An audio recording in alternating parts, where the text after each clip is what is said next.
why should we care about stablecoins? They don't go up and down to make us money. So the reason for stablecoins and the reason that it's such a big deal is it adds liquidity to the ecosystem because there is stability. Like I just talked about, David Schwartz said the main opposition that banks and enterprises have for not holding digital assets or these cryptocurrencies is the volatility. They need something stable that they can count on, that they know is auditable and tracked and backed. And that's what stablecoins provide. They're a digital representation of value. It allows banks and institutions to drive demand for treasuries. That's the other big piece of this that I think a lot of people miss. The rest of the world is going to sell off their US debt. They do not want to hold it anymore. It's not going to be beneficial to them. The European Union is the largest holder at this point for US debt. They have about $2 trillion in US treasuries. Japan is also starting to delever. You've already seen Russia and China pretty much sell off the majority of what they hold in US treasuries, and they're buying their own. So, in order for the world to kind of progress to a multipolar system, you're going to have domestic demand for the treasuries.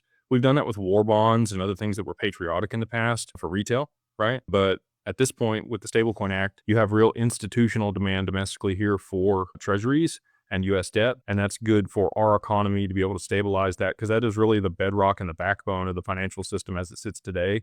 I think that'll move to XRP over the long term. But as we sit today, you need something to allow for a transition to take place. And stablecoins absolutely do that the way that that's regulated here in the US through the Genius Act.